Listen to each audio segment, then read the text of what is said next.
Il y a comme ça, c'est un effet cocaïne. Un effet cocaïne de l'argent, de la capacité de choisir sa vie, d'être libre. Et puis, le revers de cela, c'est quand je me concentre, plutôt de me concentrer sur le fait que c'est moi qui décide dans la vie, je me concentre sur le fait que finalement, les choses n'ont pas de valeur en soi. C'est-à-dire, je peux me concentrer sur le pouvoir que j'ai de donner de la valeur, et à ce moment-là, je me sens important, je me dis, oh, il n'y a plus rien qui m'arrête. Et puis, je peux aussi me concentrer sur la même chose, mais de l'autre côté, à savoir que autour de moi, ça ne parle pas, ça ne dit rien. Le monde est silencieux. Le silence de ces espaces infinis m'effraie, disait Pascal. Bon, il disait ça pour nous, justement, nous dire, allez, il faut croire en Dieu, mais si on est athée, bon, on est mal. Et à ce moment-là, mon idée, c'est que bien sûr, seul le pôle dépressif est vrai. Le pôle maniaque, lui, évidemment qu'on n'est pas tout puissant. Évidemment que la vie humaine, elle est limitée. Nous sommes mortels, nous sommes faillibles, nous sommes vulnérables, nous avons besoin des autres. Dans cette concurrence entre les volontés, on l'oublie. Donc ce pôle de maniaque de la toute-puissance, il est faux, il est apparent. Et le seul pôle qui nous reste, c'est le pôle dépressif. Et je dirais que c'est une chance. C'est une chance de vivre à une époque où finalement nous accédons à cette dépression qui est la forme sentimentale, affective de cette vérité que le monde n'a pas de sens, que c'est silencieux autour de nous. Et ça ouvre, selon moi, un immense espace pour l'homme, un immense espace de jeu. Et qu'est-ce que j'apprends quand je suis déprimé? J'apprends une chose qu'on oublie, c'est que l'existence, en effet, n'a pas de but. Elle n'a pas de but. Mon corps, il est sans propriétaire. Il n'appartient pas à un dieu, il n'appartient pas à la nature. Il n'appartient même pas à l'humanité, au sens où l'humanité serait comme ça une entité qui me surplomberait. Il n'appartient pas au capital. Je suis ni au travail, je suis au chômage. Bon, je suis déprimé. Et puis, je suis débarrassé à ce moment-là de toutes les missions illusoires. Et je dirais que je suis enfin réel. Je suis enfin réel parce qu'il n'y a aucune forme prédatrice qui vient me poser sa griffe sur moi et me dire, voilà, tu es utile à ça, tu sers à ça, l'avenir c'est ça, il faut que tu sois efficace. Et cette réalité, bien sûr, au départ, fait mal. Mais on peut tisser un lien ténu, mais un lien solide, entre cette dépression et ce que nous dit, par exemple, la philosophie taoïste. Dans le taoïsme, il y a cette idée que les choses apparaissent dans leur réalité. Il faut que j'évite, parce que vous allez voir, après, je dis distinguer réalité et réel, mais apparaissent, disons, dans leur vérité, apparaissent dans leur belle gratuité, quand je renonce à les utiliser, quand je les approche sans volonté de les posséder. Ce que la philosophie taoïste appelle le lâcher-prise. Et il y a quelque chose de ça dans la dépression occidentale, il y a quelque chose du lâcher-prise oriental. Seulement, bon, c'est pas évident de passer de l'un à l'autre, d'accord. Il ne s'agit pas de dire qu'une dépression, allez, c'est bon, remue-toi. Au contraire, parce que c'est plutôt ça, c'est plutôt le langage de la puissance qui nous dit, bon, tu es déprimé, ben écoute, c'est ta faute. Il ne s'agit pas de culpabiliser la dépression en disant qu'on peut en sortir facilement. Il s'agit simplement de voir qu'il y a dans la dépression la chance d'accéder à quelque chose de vrai de notre vie, d'accéder à cette gratuité du réel. Alors justement, cette gratuité, c'est peut-être là où on peut trouver un élément indestructible de joie, parce que le réel se donne à moi sans raison. Alors, c'est désespérant sans raison. Oui, mais il aurait pu ne pas se donner, quoi. Bon. C'est-à-dire que ici, c'est le hasard. On peut parler de grâce, on n'a pas besoin de ramener la grâce à la volonté de Dieu. La grâce, c'est la gratuité. Et il y a quelque chose de gracieux dans l'existence qui nous est donné sans pourquoi. Et ce sans pourquoi-là, il est très très émouvant. C'est le réel. Le réel est sans pourquoi. Alors, justement, je fais une distinction ici entre la réalité et le réel. Parce que la réalité, comment elle est définie ? Elle est définie scientifiquement par le fait que ce soit reproductible. C'est-à-dire que est réel un événement à partir du moment où je peux le reproduire dans un laboratoire avec un protocole expérimental, à partir du moment où je peux le reproduire devant autrui. Le réel, c'est la réalité, c'est le reproductible et donc aussi le maîtrisable techniquement. Et la réalité, c'est ce qui est maîtrisable techniquement. Et la vérité, peu à peu, aujourd'hui, la vérité, ça devient quoi? Est vrai ce que je peux prévoir. Est vrai ce qui est utile. Autrement dit, on dégage des lois scientifiques pour aboutir à une puissance de prévision qui va aboutir à une puissance de maîtrise technique. Et donc, on est dans ce schéma encore de la puissance. Et justement, j'appelle réel ce qui, au contraire, échappe à la prévision. Le réel, c'est ce qui apparaît et qui n'est pas utilisable, dont je ne trouve pas l'utilité. Et bien sûr, ça, c'est angoissant. Ça peut être la matière qui est irréductible à la volonté de l'esprit. Ça peut être un événement imprévu. Ça, c'est le réel, un effet terrible de réel, comme une sorte de retour de bâton. Et puis, c'est la mort. La mort qui n'est pas prévisible non plus, et qui advient sans que je puisse la maîtriser, et qui n'advient qu'une fois aussi, donc qui n'est pas reproductible. Donc le réel, c'est ce qui excède de toute représentation, toute reproduction. Et ce que je voudrais dire par rapport au ratage, c'est que ce réel n'advient justement que parce que des choses m'échappent. Et c'est bien, il y a un lien entre le réel et le ratage. C'est-à-dire que c'est le ratage qui me fait accéder au réel. C'est le fait que la vie ne puisse pas être programmée, que la vie ne puisse pas être complètement prévue et prévisible, qui fait qu'on peut rater. Et inversement, je dirais qu'une fois qu'on a raté, on peut découvrir quelque chose qui nous surprend et qui nous ravit. Alors pas toujours, bien sûr, pas toujours. Mais il ne s'agit pas de rater pour rater, et rater systématiquement. Mais il y a cette possibilité dans le ratage qu'à un moment donné, je découvre quelque chose d'autre. Alors je voudrais résumer ça et finir. Oui. Et finir en proposant trois grands principes d'une éthique du ratage, trois grands principes d'une art de vivre, et qui consistent à valoriser. À valoriser quoi? À valoriser premièrement la possibilité de rater. C'est quelque chose qui... le titre de la conférence, a-t-on le droit de rater sa vie? Le droit de rater sa vie, c'est un droit de l'homme. Parce que si on enlève aux hommes la possibilité de rater leur vie, alors, de manière tout à fait logique, on peut en conclure qu'ils sont devenus des machines, qui sont devenus aussi efficaces que les machines. Il y a un très bel ouvrage d'un philosophe qui s'appelle Günther Anders, intitulé « L'obsolescence de l'homme », qu'il a écrit en 1953, et qui dit que nous vivons à une époque où est apparue une honte tout à fait nouvelle et profonde, la honte d'être des hommes.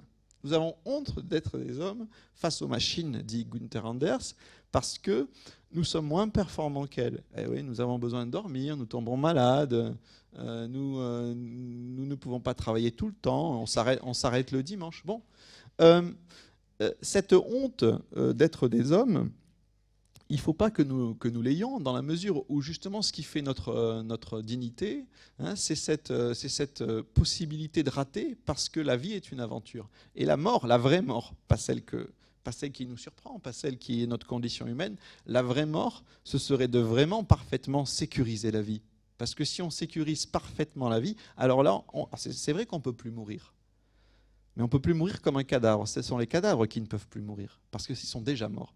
Donc on peut organiser la vie comme ça, en prévoyant tout, en organisant tout, en ayant une sécurisation technique parfaite. À ce moment-là, on tournera à vide. Et la vraie mort, ce sera celle-là. Ça, c'est le premier principe. Donc valoriser la possibilité de rater. Deuxième principe, ne pas oublier que le ratage effectif, non plus la possibilité, mais le ratage effectif ouvre des voies nouvelles. On pourrait appeler ça l'effet Tatin. Ce n'est pas moi qui appelle ça l'effet Tatin, c'est Dominique Noguez, qui est dans un excellent ouvrage très drôle que je vous recommande, qui s'appelle « Comment rater complètement sa vie ». Il parle de l'effet Tatin, c'est-à-dire du fait qu'en ratant la tarte aux pommes, on découvre une nouvelle façon d'apprécier cette tarte. Et donc, l'idée ici, ça n'est pas l'idée classique qu'on apprend de ses erreurs. Ce n'est pas cette idée-là. Parce que l'idée classique qu'on apprend de ses erreurs, elle rejoint plutôt l'idée de performance. C'est-à-dire, petit à petit, je corrige la trajectoire pour arriver à une perfection. J'élimine les erreurs, j'épure et j'arrive à une forme parfaite. Bon, là, on est plutôt dans le modèle de la machine. Il ne s'agit pas d'apprendre de ses erreurs, il s'agit de s'apercevoir que quand on fait une erreur, un pan du réel apparaît qu'on n'avait pas vu. C'est un petit peu, si vous voulez avoir l'exemple qu'on peut prendre tout à fait simple, c'est quand on se perd dans une ville et qu'on découvre un quartier, alors qu'on croyait connaître bien la ville, on découvre un quartier qu'on n'avait pas vu, hein, parce qu'on est on est dans la ligne brisée. La ligne s'est brisée, on n'a pas voulu qu'elle se brise, mais cette ligne brisée, ce zigzag, nous amène à un endroit qu'on n'avait pas prévu. On peut penser aussi que ça fonctionne en art. Hein. En art, bien sûr, il y a beaucoup de maîtrise, il y a beaucoup de préparation, de préformation, mais il y a aussi, au moment même où je suis en train de dessiner, ou en train de peindre, ou en train d'écrire, des moments où je rate, et le fait de rater me donne une idée je garde ce que j'ai raté pour aller, parce que je trouve ça bien. Ça peut arriver. Et cette possibilité donc de découvrir le réel grâce à un ratage effectif, c'est quelque chose qu'il ne faut jamais oublier. Et le troisième grand principe, enfin, de l'éthique du ratage, ce serait de valoriser le fait que nous sommes tous des ratés. Hein. Partir de ce principe que je trouve assez sain, ne serait-ce que rater, tous ratés, pourquoi? Ne serait-ce que parce qu'on est tous mortels et que la vie est essentiellement ratée. Bon. Du coup, ça pourrait, si vous voulez, abaisser l'importance que nous donnons à cet objectif de réussir notre vie qui est obsessionnel et qui finalement nous rend malheureux parce qu'on n'est jamais à la hauteur, ou si jamais un jour l'humanité est à la hauteur, mon Dieu, ce sera sa fin, hein, ce sera la mort, comme je vous disais, la mort par hyper-programmation de l'humanité. Mais le fait que nous soyons vulnérables, un peu maladroits, etc., c'est ça qui fait notre humanité.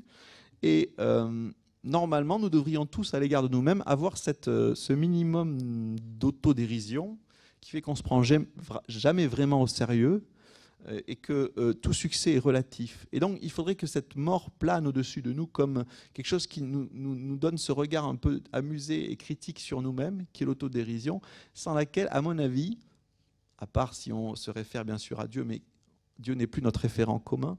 La mort, je crois, est un référent commun encore assez solide. Hein. Je crois. Donc, cette autodérision, à mon avis, qui pourrait faire naître une nouvelle fraternité, si le mot n'est pas trop lourd à porter. Voilà. Je vous remercie.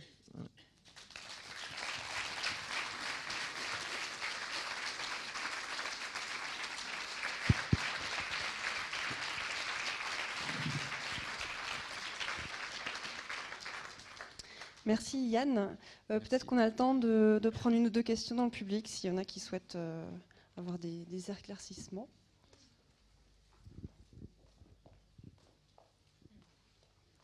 Merci. J'ai eu une question et demie à vous poser.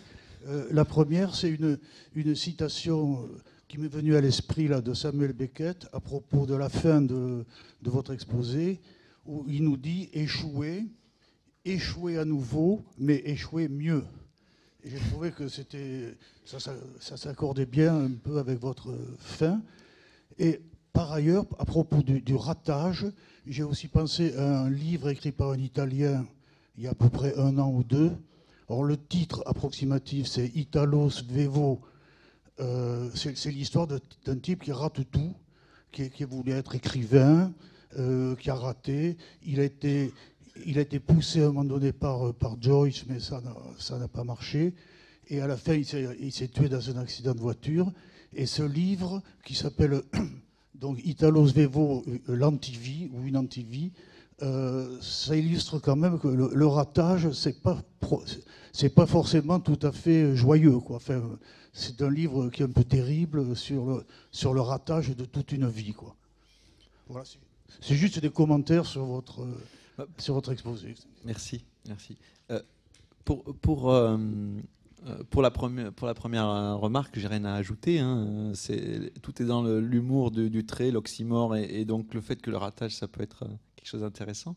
Pour la deuxième remarque, qui est une objection en fait, un petit peu, c'est évidemment que le ratage systématique, c'est pas du tout ça dont je fais l'apologie. Et la dépression, j'en fais l'apologie comme d'un passage vers autre chose.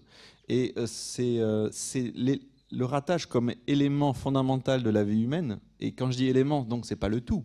Si c'est le tout, on n'est jamais dans la construction, on est toujours dans l'échec, la frustration, etc. Mais c'est comme élément fondamentale de la vie humaine que je le défends. Voilà. C'est évidemment que si on va d'échec en échec et qu'on n'arrive jamais à trouver dans ses lignes brisées là de quoi rencontrer les autres, de quoi être ému, de quoi avoir du plaisir, c'est sûr que la vie devient un enfer. Oui. Ah, pardon.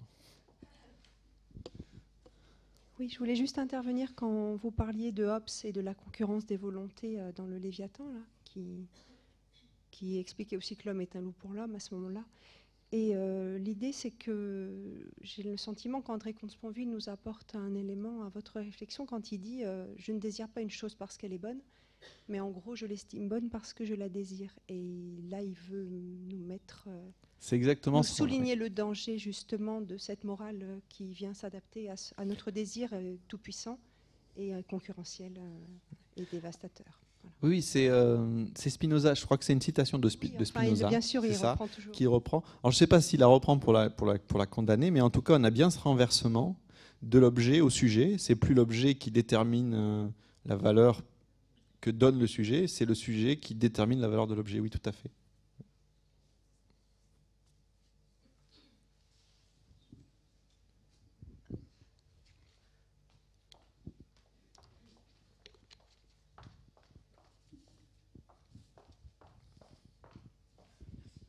Bonjour, merci Bonjour. pour cette conférence intéressante. En fait, je trouve que vous n'avez pas rajouté le facteur temps dans l'équation du raté, en fait, du ratage en quelque sorte, parce qu'en fait, rater, c'est en quelque sorte regretter des décisions prises dans le passé qu'on ne peut pas revenir en fait. Donc, il y a le facteur temps qui est, en fait, une fois passé, on ne peut pas faire machine arrière, donc c'est pour ça que ça fait... Je trouve que c'est un élément qui manque. Autre chose, pour la dépression, je trouve que, en fait, mon avis personnel, c'est que c'est l'effet inverse de la pression qui mène à la réussite. Il y a une certaine pression exercée, en fait, et quand on n'arrive pas au but, ça mène en quelque sorte un sentiment de déception, soit envers les autres, soit envers nous-mêmes. Donc, il y a la pression qui a l'effet inverse, et aussi le facteur temps qui mène, en fait, en quelque sorte, de ne pas revenir en arrière et qui mène à avoir ce sentiment de rater sa vie ou autre. Alors, pour la dépression, je suis tout à fait d'accord avec vous. C'est-à-dire que c'est au moment où j'échoue que peut-être aussi je m'aperçois que ça... Enfin, le but disparaît carrément. C'est même plus je regrette pas de ne pas l'avoir atteint. C'est que j'ai plus envie de rien, y compris, à la limite, si je revenais en arrière. Et donc, c'est en cela que j'accède à une certaine vérité, que rien n'a de valeur, sauf si moi, je décide que ça a de la valeur. Pour votre première remarque, vous avez tout à fait raison. C'est les limites aussi de l'exercice. Mais pour l'irréversibilité, j'y pensais pas forcément par rapport au ratage, mais par rapport à la mort, oui. J'en parle dans le livre, par exemple. C'est la première mort. On croit que la mort, c'est plus tard, mais la première mort, c'est le temps qui passe. C'est l'irréversibilité du temps. Et ça aussi, c'est notre condition humaine. Et il y a quelque chose aussi de... Il doit y avoir ce sourire en coin toujours, parce que toutes les réussites humaines sont passées, vont passer. Et donc, il ne faut jamais être dupe du succès qu'on a, parce que le temps passe. Et je suis d'accord avec vous, c'est une dimension essentielle du ratage. Du ratage, je dirais, métaphysique. Parce que le temps passe et on ne peut pas l'arrêter. Et ni la technique... Alors, est-ce que la technique... les transhumanistes, par exemple, nous promettent l'immortalité, mais contre l'irréversibilité du temps, ils ont... Voilà. Alors si, ce qu'ils peuvent tuer, c'est la mélancolie. Ils peuvent assassiner la mélancolie, comme par exemple, dans le meilleur des mondes, Aldous Huxley, quoi. Je pense, je suis mélancolique, hop, j'avale une pilule. Et je vais mieux. Voilà, mais enfin, c'est des remarques qu'on échange, parce qu'il n'y avait pas vraiment de questions. Et voilà, voilà.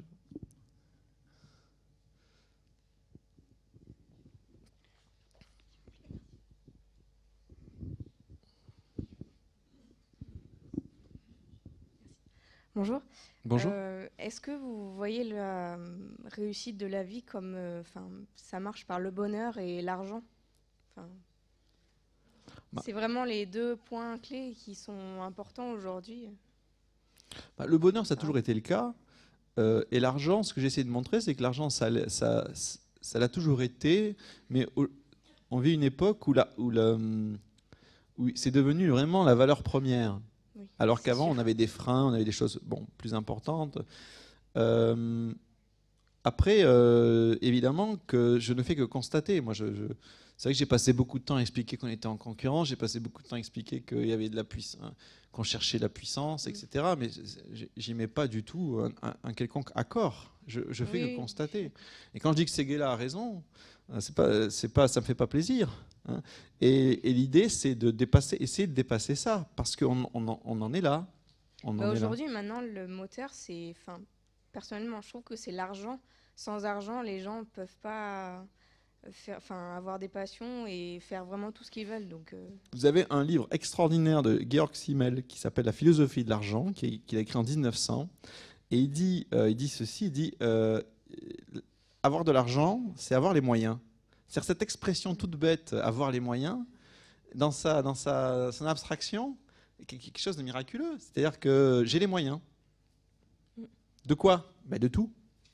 oui. Alors bien sûr, après, il y a ce lien symbolique entre les hommes que l'argent n'apporte pas. Là, on le dit, hein, l'amour, tout ça, ça s'achète Oui, pas. il y a plein Bon. d'autres choses qui font Oui. qu'on peut être Mais heureux face à la sans peur, argent. à la menace des autres, face à la rivalité, c'est l'argent qui est le maître mot. Moi, je suis assez surprise par votre conception. Parce que déjà, vous avez dit que la vie n'avait pas de but. Il n'y avait pas de but dans la vie. Pas de sens. Oui. Pas de sens. Donc pas de but. Moi, je la vois pas du tout comme ça. C'est-à-dire que pour moi, le but d'une vie, c'est transmettre. C'est ce à quoi nous sommes destinés. Le monsieur a cité des livres. Moi, j'ai été extrêmement frappée par... je ne suis pas croyante, je suis athée, mais j'ai été extrêmement frappée par le livre de Sœur Emmanuel qui s'appelle « La richesse de la pauvreté ». Et pour moi, réussir sa vie, ce serait non pas être seul en concurrence avec les autres qui sont obstacles à mon bonheur, l'altérité, c'est ça que vous avez dit tout à l'heure. Oui. Mais au contraire, le partage, transmettre et réussir à s'accomplir. Voilà. Pour moi, un être humain, au-delà de tout ce qui est matériel, il aurait réussi sa vie s'il a réussi à transmettre ce qu'on lui a appris au départ, s'il a réussi à en faire autre chose, à aller au-delà. Bien sûr, vous rejoignez tout à fait une conception classique là, de la réussite, hein, à savoir, on a des valeurs, on les transmet. La question, c'est, une fois que je transmets quelque chose, que l'autre transmet, quelle est la fin ultime ici ? On a une structure en cercle. C'est-à-dire que quel est le contenu de la transmission ? C'est ça qu'il faudrait aussi préciser. Parce que transmettre pour transmettre, finalement, on ne sait pas quel est le sens de ça. Et je dirais que je vais un peu jouer. Ce que je dois avant tout transmettre, à mon avis, c'est une éthique du ratage. Ce que je fais là, c'est de la transmission.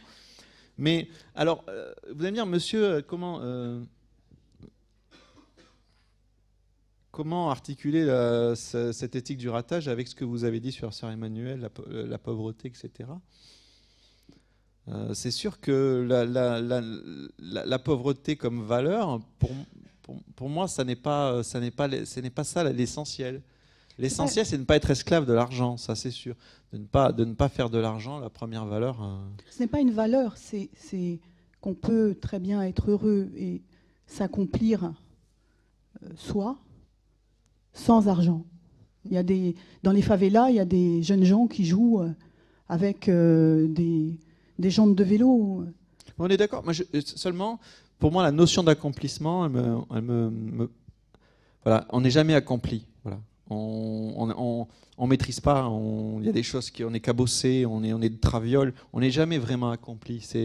La notion d'accomplissement me gêne un peu, c'est tout. Mais on est à peu près d'accord.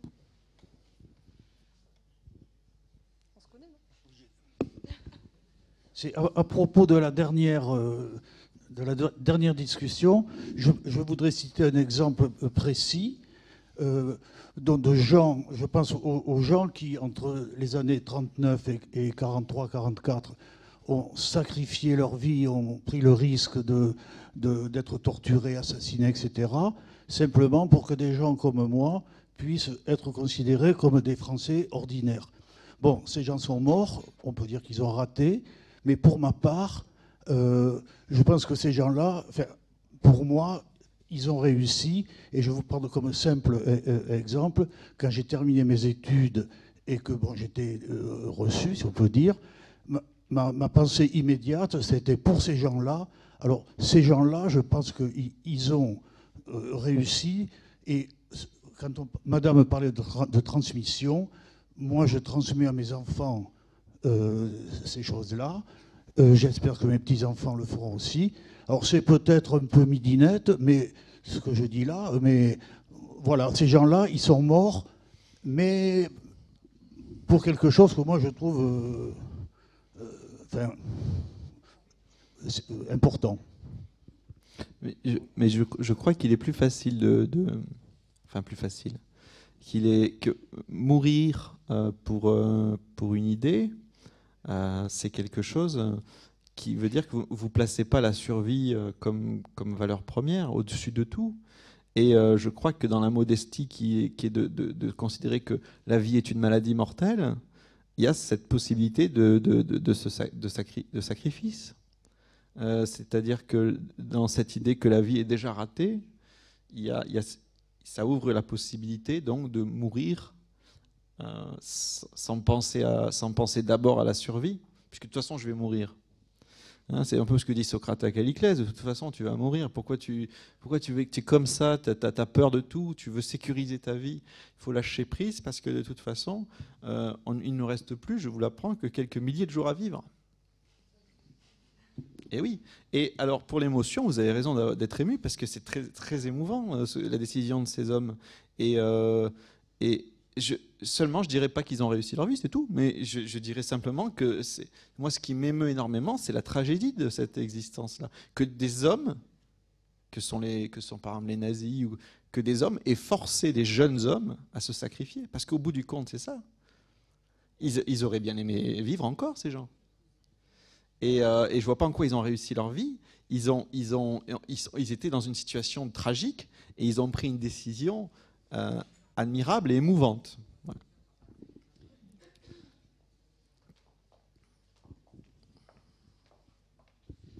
Alors, simplement pour rebondir sur les propos de Madame juste avant, est-ce que finalement c'est pas un leurre de considérer l'argent comme une valeur alors que ça n'est qu'une stratégie à mettre au service justement de valeurs plus fondamentales, on va dire. Justement, c'est un paradoxe, c'est que l'argent est devenu le but parce que c'est le moyen de tous les buts. Et comme les buts sont relatifs, et qu'on n'est pas sûr même, le désir, il est capricieux. Je sais ce que je veux aujourd'hui, je sais quel est mon plan de carrière, mais dans 1 an, dans 2 ans.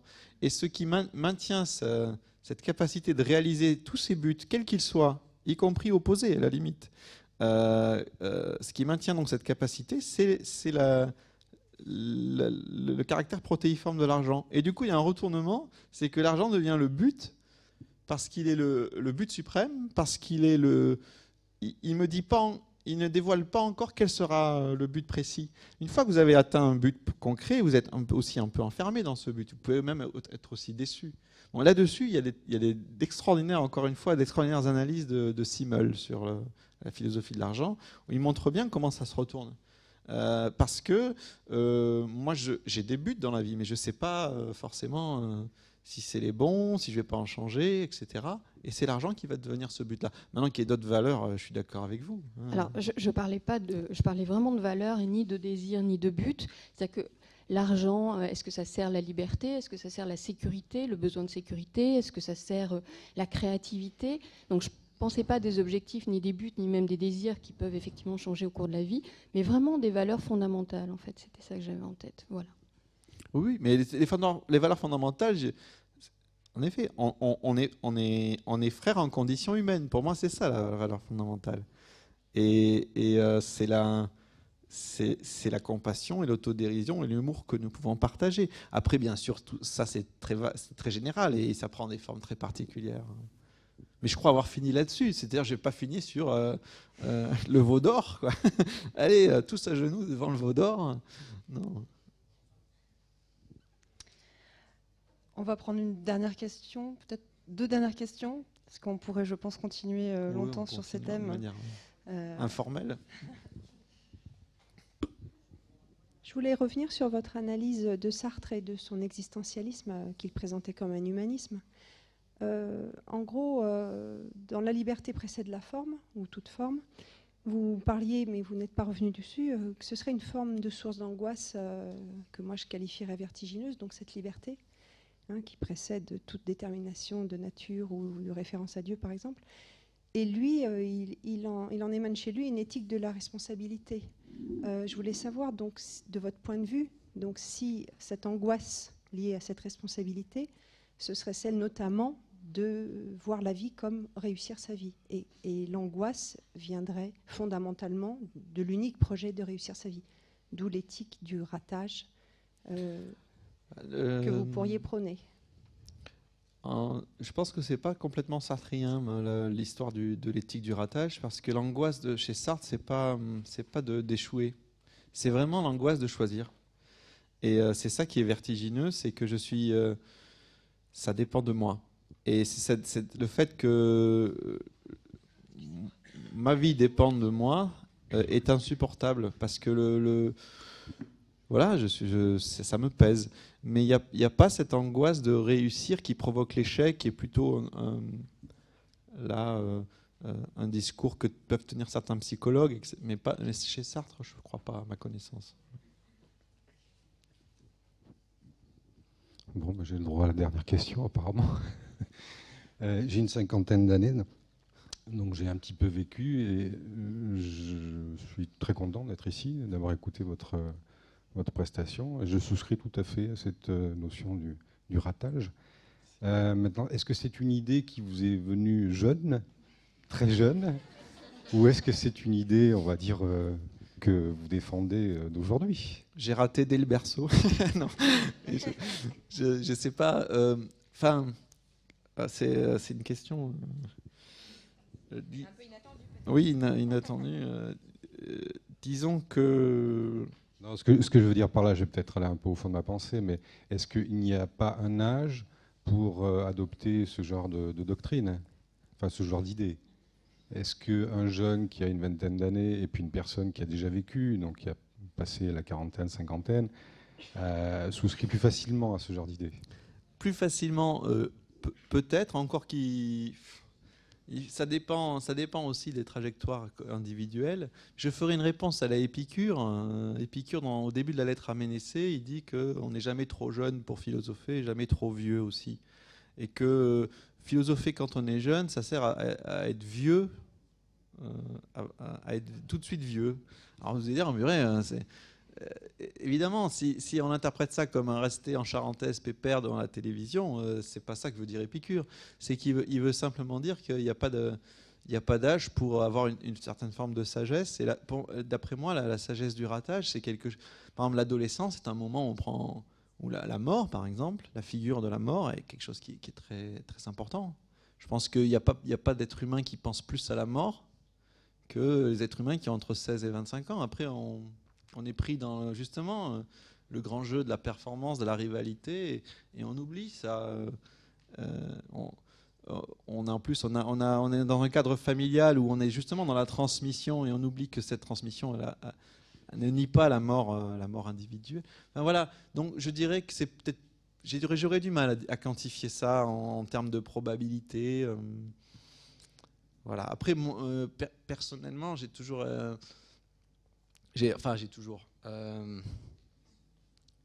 que la vie n'est pas de sens, c'est une idée qui m'a toujours qui m'a charmé assez vite, quoi. Voilà.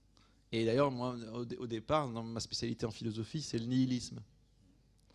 Le fait de ne croire en rien. Bon, vite dit, hein, parce que c'est pas possible de croire en rien, mais voilà. Voilà, mais après je peux pas vous en dire plus, sinon je vais jouer un rôle que je veux pas jouer, c'est que qui je suis pour savoir. Voilà, vous voyez ce que je veux dire. Ça dépend des trajectoires. Merci. Donc en gros, c'est à nous de faire notre propre opinion en fait. Voilà.